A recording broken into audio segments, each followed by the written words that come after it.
A new player in business? Get that head start and vamp up with the Regional News Group Luzon.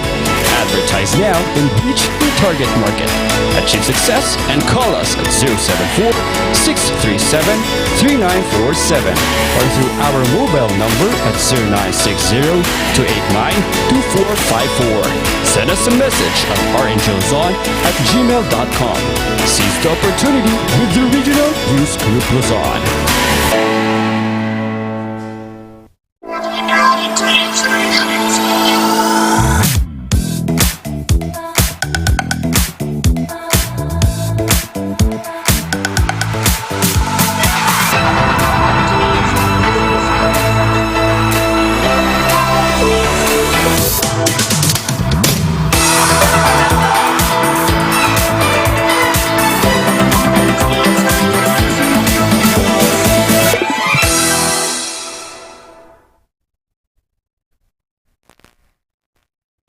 It's another day for some good vibes mga kabalitaktakan at makakasama nyo muli kami ang inyong dynamic duo dito pa rin sa ating morning and papangunahan niya ng nag-iisang minion in the house, Randy Guzman. Ayan, gising-gising na ngayong umaga. Good morning sa ating lahat at syempre makakasama nyo rin ako sa tawanan, kwentuhan, maya-maya at ako naman po si Jason Andaya. And marami tayong pag-uusapan today. Nakapupulutan natin ng mga aral, inspirasyon, katuwaan, katatawanan. Kaya naman sa mga nanonood via their television channel, i-scan nyo na ang inyong mga digiboxes, kung ano man inyong mga gamit. Kung yan ay di antena, ipihit-pihit nyo na at hanapin ang GNN Channel 44. Below that is Morning Balitaktakan every morning. At yan, pwede nyo rin po kaming hanapin sa aming mga social media accounts, sa aming Facebook account. You can search their Regional News Group Luzon or RNG Luzon. At syempre, meron din po kami sa aming YouTube channel, sa Instagram, sa Twitter, and sa TikTok. And we also have our website which is rngph.com. Anywhere, everywhere, pwede nyo kaming ma-search, pwede kaming magdala sa inyo ng information and kasiyahan. Kaya naman, bago ang lahat, alamin muna natin kung kailangan ba nating mag-jacket the whole day, Jason. Kung kailanganin ba nating magpayong the whole day. Dahil narito ng ating weather update.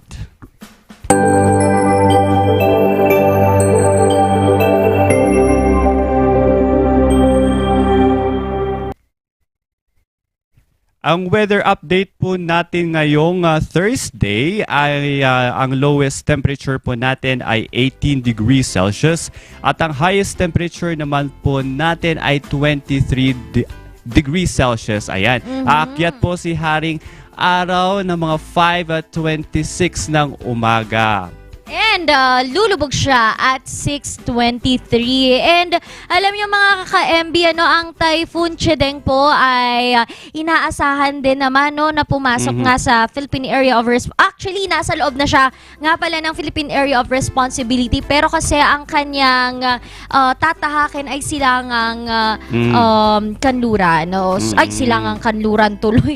Yung pa Northern Luzon, silangang kanluran. Pabalik pala yun, mga ka-MB. O hilagang kanluran rather. Kaya naman inaasahan natin na dito sa Northern Luzon ay maapektuhan tayo at any day in the upcoming days after 24 hours or whatsoever. That is according to Pag-asa. Kaya makibalita pa rin tayo sa ating weather update. Hindi lang balita, partner. Preparation pa rin araw-araw na magdala ng payong, magdala ng mga yung mga go bag, yung mga ganyan. Always be ready at ang ating sarili ay i-ready.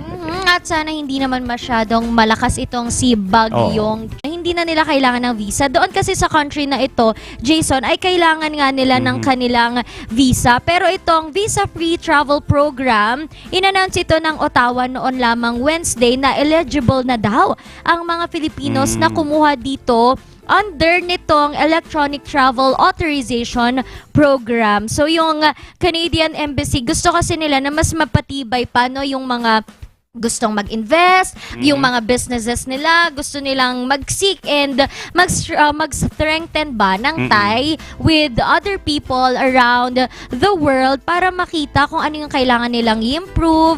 And that includes Philippines. Maybe they know that they can learn more and a lot from Filipinos. And also, ito daw merong mga Canadian visa na before for the past 10 years who are currently holding a non-migrant visa to the United States. Pwede na rin silang gumamit nitong ETA instead of a visa when they want to travel to Canada by air.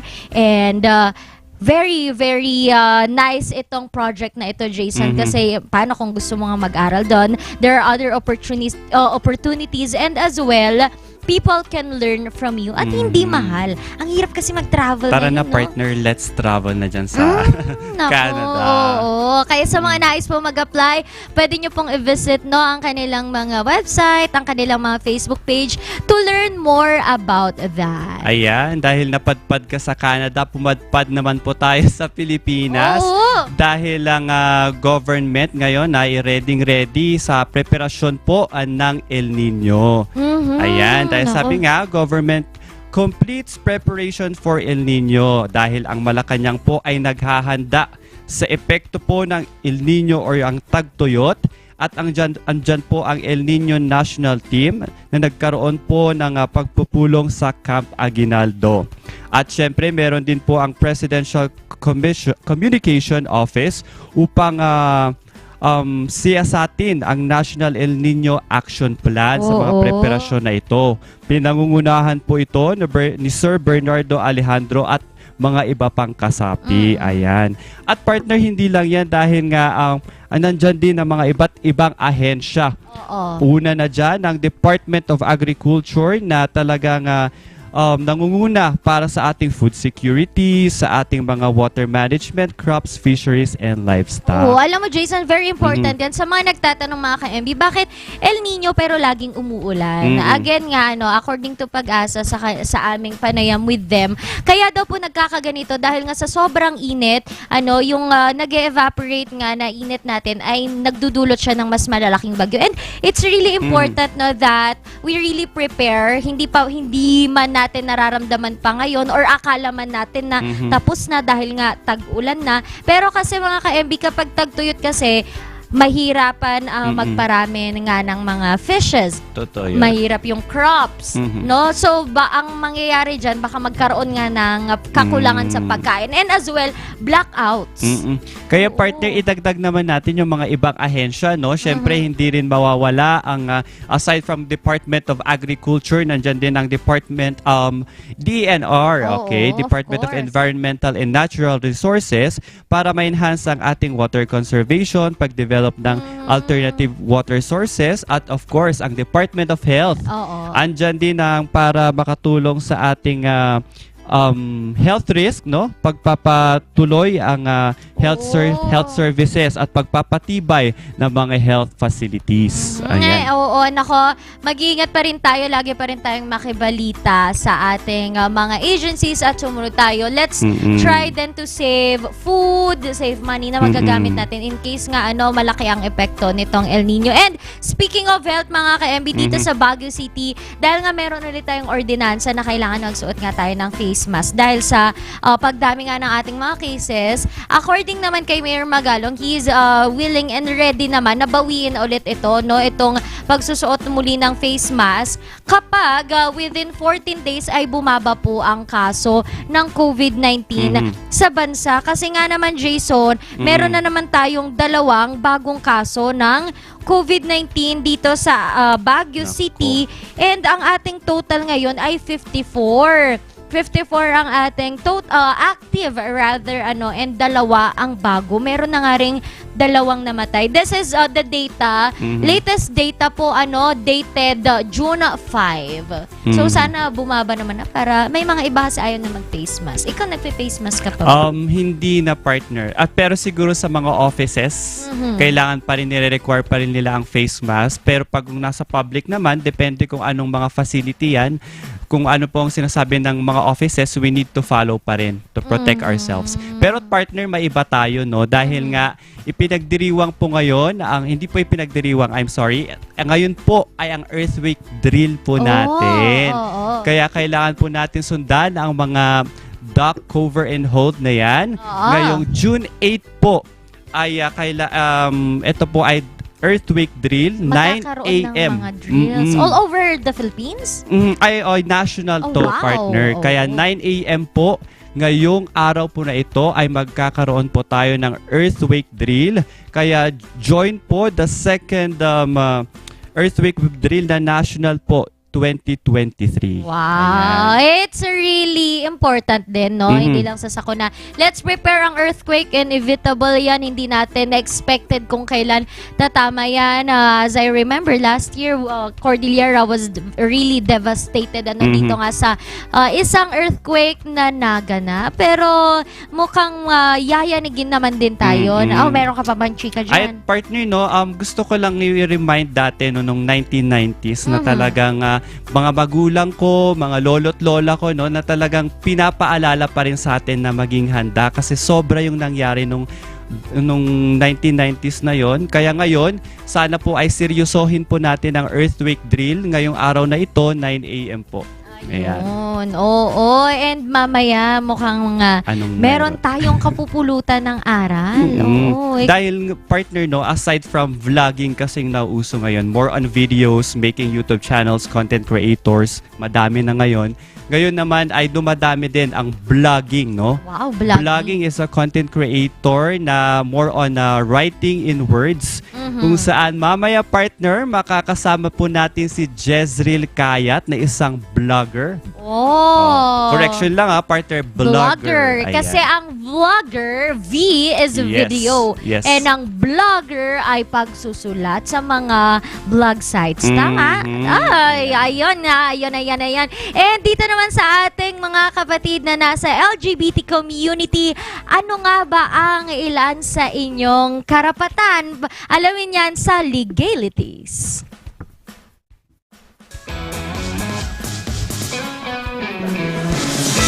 Okay, so first we will be talking about 943 or an act providing for a Magna Carta for public social workers. Usually may mga harassments din na nangyayari sa mga public social workers natin. And basically, minsan parang winawala na lang nila kasi public service nga, intindihin na lang natin yung public, diba? So now, kailangan nating intindihin na not all the time iintindihin din tayo ng public social workers. Ngayon, under Section 17, may mga rights sila. Pero mag-concentrate muna tayo sa mga discrimination. So, rights of a public social worker.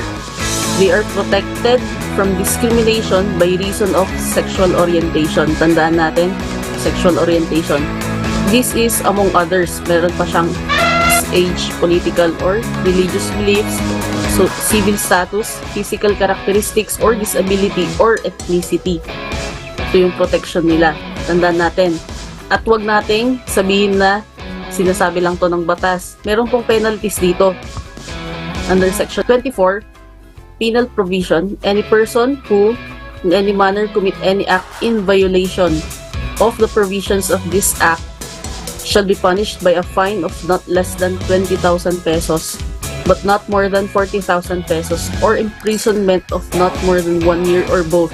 So parehas. Pwedeng masanction ng court by fine or imprisonment kung sino man yung makakapag violate ng any provision ng law na to.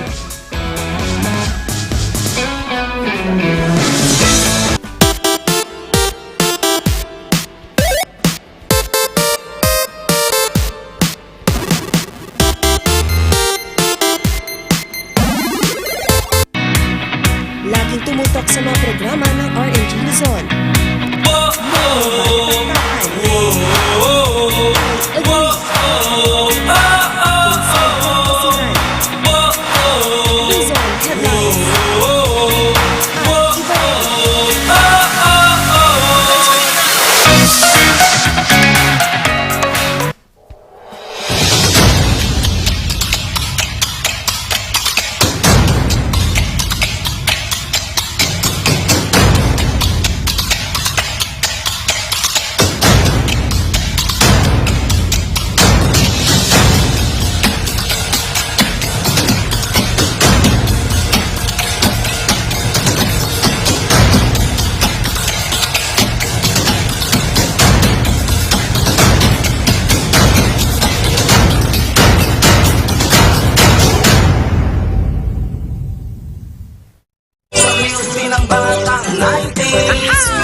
magsisisi, promise. Sa milky ng batang 90s. Kasama mo sa iyong pag-asenso ang King's Vita Plus Animal Feed Supplement. Andito na ang pampabilis sa paglaki at pampabigat ng inyong alagang baboy. Ang King's Vita Plus Animal Feed Supplement bago, kumpleto at puno ng mga sangkap. Tested and proven, sigurado at epektibo. Mabibili sa mga Agrivet stores. King's Vita Plus Animal Feed Supplement.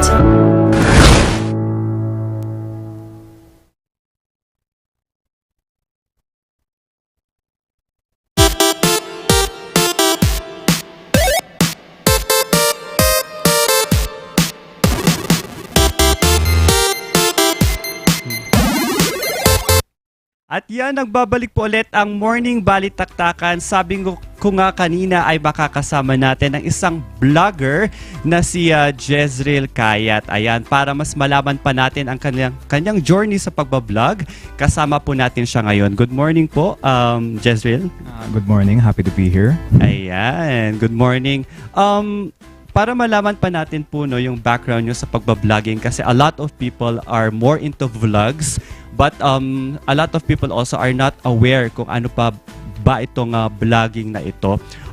Paano po kayo nag-start ng pag-journey niyo po sa pagbablog?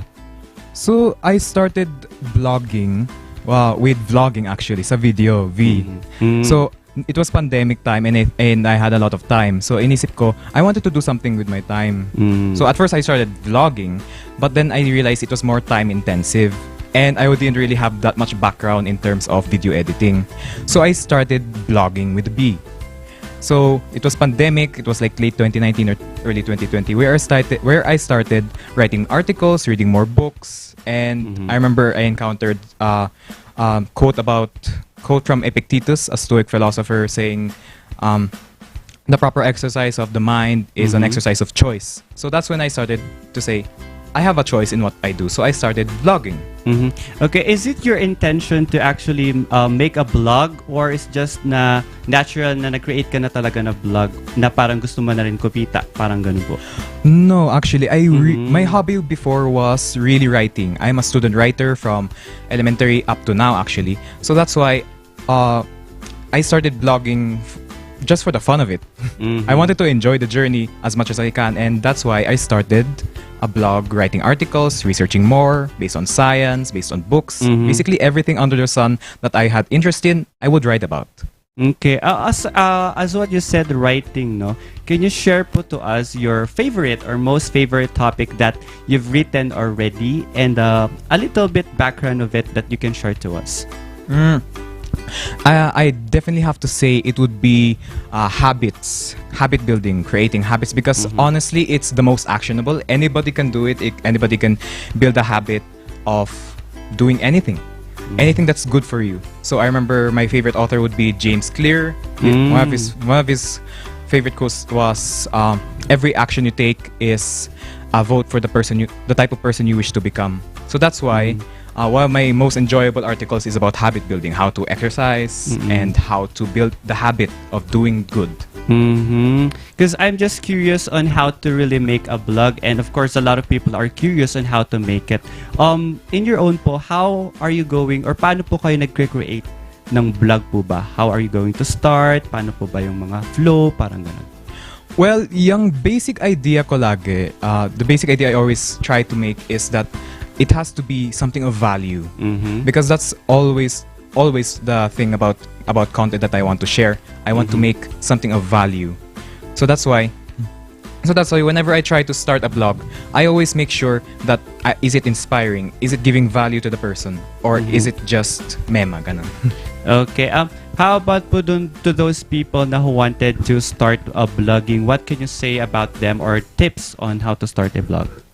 Honestly, the best tip that I can say is always be infinitely curious. Because if you're infinitely curious, then you're able to learn. If you're able to learn, then you can do whatever you want. And last na lang po ito, no? How about to those people na don't have the patience to really read a book, because a lot of people are into vlogs and not in blog. How can you able to ask them na parang reading is also a good way for us to relieve stress, something like that? What I can say about that is that for reading, you just need to be able to enjoy the journey. Because in reading, it's taking you on a journey from point A to point B. And what's in between is what matters. Ayan, thank you so much. Last, shout out naman po sa inyong family and friends. Last message to them. Shout out to my entire family and all of my friends. Every day I'm inspired to do good, all because of my family and friends. Thank you very much. Ayan, thank you so much, Jezreel Kayat, for sharing your stories to us. And of course, to giving us tips on how to start a blog. Not vlog. Ayan. Thank you so much for this day. And marami pa po tayong pag-uusapan, siksik, liglig at katuwaan. Yan at iba pang detalye dito lang sa Morning Balitaktakan.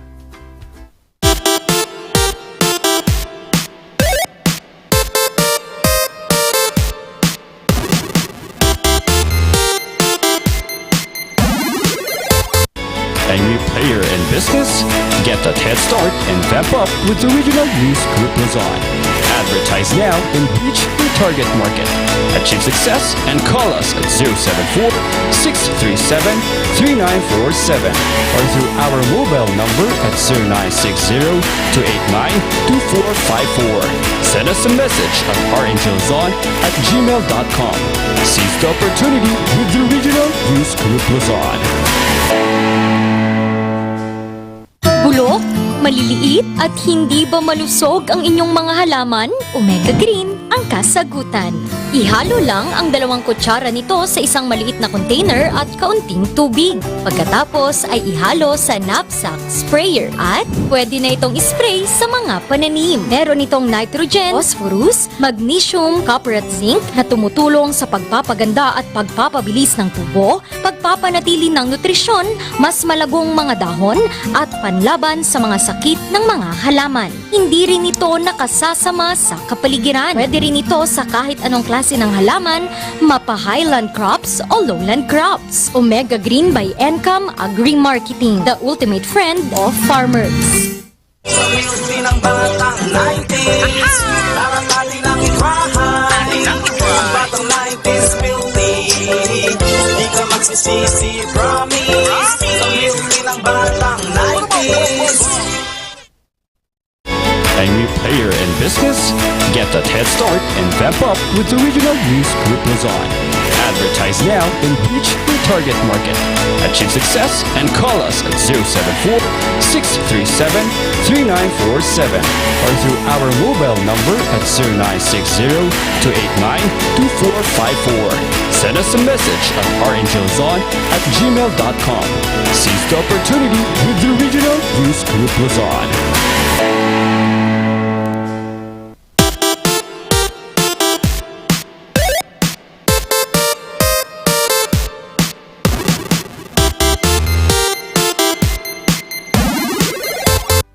At nagbabalik po ang Morning Balitaktakan. Grabe, ano? Ayun, pinag-uusapan namin kanina ni Jason, mga ka-MB, yung mga kaganapan dito sa Baguio. Kasi kung nagkaroon ng hit and run last week, meron na naman nung isang araw, Jason, ang hit and run. Very, ewan ko kung nagiging rampant ba ito. According naman sa BCPO, ano, yung naunang hit and run that involves pick-up and taxi daw, Jason, ay meron na ngang pagkakakilanlan. However, ayaw pa nilang sabihin yung name dahil they have to protect daw itong family nitong driver ng pick-up from bashing. Pero ang ating mga netizens, gusto nilang malaman kasi nga raw naman, dapat, bakit daw kapag mahirap daw, this is according to netizens, bakit daw kapag mahirap ay nakabalandra agad ang pangalan, nakabalandra agad ang mukha, pero kapag hindi naman natin alam kung ito ba ay mayaman or hiniling nung driver na wag pangalanan, ay bakit pwedeng hindi naman pala pangalanan, pero sa iba, agad-agad nakabalandra. Yeah, kaya partner no, until now, there's still an unequal treatment about sa kalagayan ng ating buhay, kung saan na dapat hindi natin binibigyan na ganitong treatment ang bawat isa, hindi porket mababa or mataas ay may treatment tayo na ito dapat tama to kasi mayaman to, ganun. Hindi dapat ganun, partner. Alam mo, kudos kay Manong taxi driver, isipin mo yung halos isang linggo ng mga ka-MB na hindi siya bumabiyahe, maipush through lang itong kaso kasi nga according to them naman, pwede naman sanang mag-areglo kasi areglo daw ang hinihingi, no? This is according to our sources to the taxi driver. Areglo daw sana ang hinihingi nitong driver ng pick-up. Kaya nga lang naman itong lokong ito na driver na ayaw pang magpakilala, ay nako, ewan ko ba. Nako. Tsaka lang makikipag-areglo kapag may kaso. Pwede namang gumilid na sila noong nangyari itong banggaan nga naman kasi at tsaka nakipag-areglo. Bakit Naku, ngayon? bigyan ng hustisya yan, partner. Oo, bigyan ng hustisya. And ito namang another hit and run nung Sunday. In fairness naman at nakita na din naman namin siya na talaga namang nagpakita na siya, inaayos na niya kung ano yung cases. Pero nahirapan din mga ka-MB kung napapanood nyo sa Facebook, sa Luzon Headlines. Panoorin nyo po ang aming Napakadaming balita. ganap, partner. Oo, meron tayong balita sa ating Facebook page regarding this Jason. However, hindi pa rin ulit pinangalanan. Sinabi lang na ito ay isang retiradong pulis. Nako. Nako, ewan ko Hustisya na. na naman. Oo, hustisya na naman. Alam nyo ba na kinailangan banggain ng mobil at nagkaroon nga ng pagtutok ng barel para lang itong driver ay huminto. Doon sa video, kung mapapanood mo, Jason, hinarang na nila nung mga pangharang, yung orange, no, na mga talagang caution na bawal dumaan. Hinarang na, babanggain pa rin itong retiradong pulis. So, ano na ang nangyayari sa ating mundo? Iyan. Hustisya. Huston! Ay! Huston Apo, Oo. dagita niya, nakagkalkalat nga madi, nga mang Uy, mangyari dito ya nagarot. Baguio City, Baguio Apo. City, oo. Haan tayo ipapati, Apo, dagito ya kayat tayo. Oo, tama. Walang mahirap mayaman sa batas, no Good batas. vibes lang, Apo. Oo. Hustisya. Yes, ito namang- Ag-agsapa niya, ag-agsapa. At ito pa, no, sana gumaling na itong ating mga biktima naman ng stabbing incident Nako. from a 22-year-old na dayo raw sa Baguio. Kapag mamamasyal, i-text nyo na lang ako na agpasyarak man ti Baguio hanga DJ pagbabayo ti basket agbagbagsol kayo dito. Adi, tayo ipapasyar tayo Adisan Bagyo. Oo, kaya naman mag-iingat pa rin tayo mga ka-MB. Tumutok pa rin sa Luzon Headlines alas 6 ng gabi para sa mga latest na mga updates. Yes. Baka mat partner ay ag-shout out tamat dagi Oo jay. nga. Agbibuya tata, partner. Oo, pero shout out sa ilan lang na nanonood po sa atin sa paulit-ulit na nanonood. Bukas na namin kayo i-shout out para sure na manonood ulit kayo. Maraming salamat muli, nakasama niyo ang nag-iisang minion in the house, Randy Guzman. At maraming salamat po ulit. Ako po si Jason Andaya. Tomorrow morning, sama-sama muli tayo para sa more good vibes, more information, more chikahan dito sa Morning Balitaktakan.